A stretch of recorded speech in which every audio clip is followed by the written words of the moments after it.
Let's bring in San Francisco political commentator Richie Greenberg. I'm sure you've seen a lot there in California, Richie. How does this one compare with some of the scams of the past? Thank you for having me, John. It's mind-boggling that things like this happen.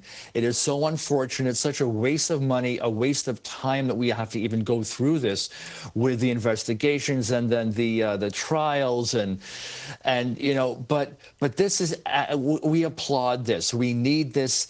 California, San Francisco, other areas around the state.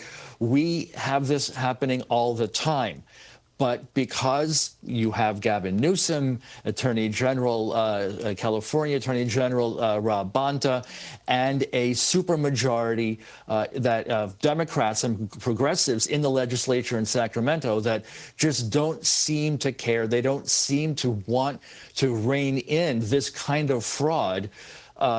This is what happens. And they finger point. They blame, at this point now, they blame the federal government for not stepping in sooner. They say that this kind of awards, the grants are a federal responsibility, and all the state does is hand out the licenses, and then they wash their hands of the fraud. Yeah, that's what Governor Gavin Newsom posted on X, and I want to read that for our viewers. He writes, "The governor took action. He instituted a ban on new hospice licenses back in 2022. Only the federal government has access to Medicare billing, critical to fighting fraud. So why did it take you so long to act, First Assistant? Maybe time to talk to Dr. Oz about following Governor Newsom and instituting a federal moratorium." Your response. Yeah, perfect, right? That is Gavin Newsom for you, and Gavin Newsom's communications people. Just deflect, point the fingers elsewhere. And as we all know that he is lining up potentially to be the front-runner Democrat nominee for the presidential race in a couple of years, he's doing everything he can to blame others.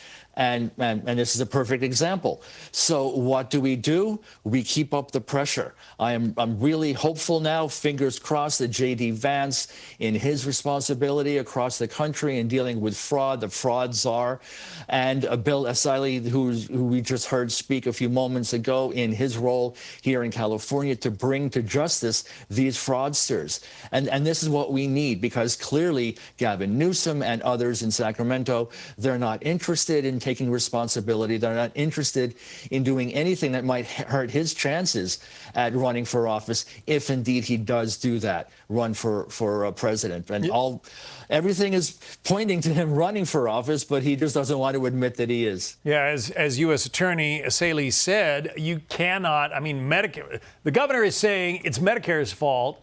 Essayli is saying the state is the one who clears these Medicare operators, licenses them, gives them the opportunity to bill the federal government. So somebody at the state level ought to be on the hook if they are not legitimate. Let's listen to Dr. Mehmet Oz, who runs the Centers for Medicare and Medicaid Services. Listen.